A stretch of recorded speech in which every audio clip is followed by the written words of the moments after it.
አሰላሙ አለይኩም ወራህመቱላሂ ወበረካቱሁ። አሁን የምጠቅሳቸው እነዚህ 7 ነገሮች ቤታችን ውስጥ የሚገኙ ከሆነ ቤታችን ውስጥ የታሰረ ድግምትና እንዲሁም ሊጎዳን የገባ ጅን እንዳለ ያመላክታሉ። አንደኛ፣ ውጭ ላይ ደስታን መፈለግ። በፊት ደስተኛ የሆንበት ራሃ የምናደርግበት ቤት ውስጥ ደስታን ማጣት፣ ራሃን ማጣት፣ ከቤት ይልቅ ውጭን ደስታን መፈለግ። ውጭ ላይ ሆን ደስተኛ ሆነን ወደ ቤት ስንመጣ ደስታን የምናጣ፣ ራሃን የምናጣ ከሆነ እመኑኝ ቤታችን ውስጥ የታሰረ ድግምት አለ ወይንም እኛን ሊጎዳ የገባ ጅን አለ። ሁለተኛ ላይ ትናንሽ ነፍሳት በብዛት ቤታችን ውስጥ ከየት መጡ ብለን የማናቃቸው ትናንሽ ነፍሳት በብዛት ቤታችን ውስጥ መኖር፣ ቤታችንን ምንም ያህል ብናጸዳው እንኳን ከቤታችን አለመጥፋት።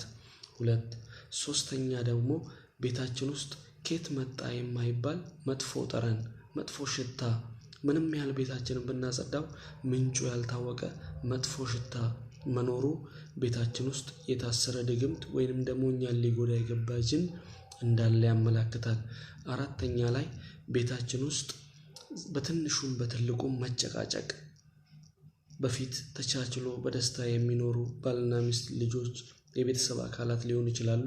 አሁን በትንሹም በትልቁም መጨቃጨቅ፣ መጣላት፣ እነዚህ ነገሮች በብዛት የሚኖሩ ከሆነ እመኑኝ ቤታችን ውስጥ የታሰረ ድግምት አለ፣ እንዲሁም ሊጎዳን የገባ ጅን አለ ማለት ነው።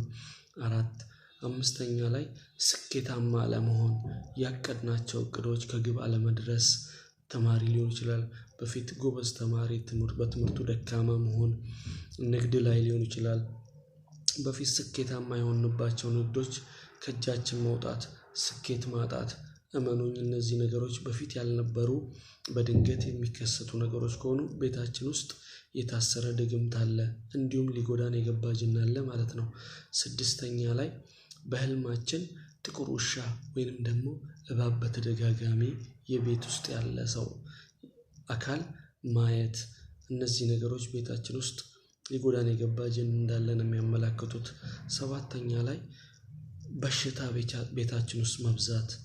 አንዱ ሲታመም አንዱ ሲድን አንዱ ይታመማል፣ አሁንም አንዱ ሲድን አንዱ ይታመማል። ቤታችን ውስጥ በሽታ የሚበዛ ከሆነ እመኑኝ ቤታችን ውስጥ የታሰረ ድግምት ወይንም ደግሞ ሊጎዳን የገባ ጅን አለ ማለት ነው። ስለዚህ ምን ማድረግ ነው ከኛ የሚጠበቅብን? ከነዚህ 7ቱ ነገሮች አንዱንም ቤታችን ውስጥ የምናገኘው ከሆነ ከኛ የሚጠበቀው ቤታችን ውስጥ ቁርአን በመቅራት ይህንን ጅን ከቤት ማባረር ይቻላል። ረሱል አለይሂ ሰላቱ ወሰላም ሱረቱል በቅራ የሚቀራበት ቤት ውስጥ ጅን በጭራሽ አይቀመጥም ብለዋል። ስለዚህ ቤታችን ውስጥ ሱረቱል በቅራን መቅራት ከቻለን መቅራት ካልቻለን የተለያየ ጂፓስ አለ፣ የተለያየ አውዲዮዎችን በመክፈት በየቀኑ ለተወሰነ ጊዜ ሱረቱል በቅራን ቤት ውስጥ መቅራት ወይንም ደግሞ ከቻለን እኛ ሱረቱል በቅራን መቅራት፣ የተለያዩ ሱራዎችን መቅራት ያስፈልጋል ማለት ነው። ሌሎች ችግሮች በእኛ ላይ ሳይደርሱ በፊት መጠንቀቅ አለብን ኢንሻአላህ። እስቲ ሰሞኑን አንዳንድ የሆነ ቪዲዮዎች በዚህ መልኩ ሰርቼ እለቃለሁ። ሼር፣ ኮፒ ሊንክ በማድረግ ሪፖስት በማድረግ ይህንን ቪዲዮ ቫይራል እንዲሆን አድርጉ። አሰላሙ አለይኩም ወራህመቱላሂ ወበረካቱሁ።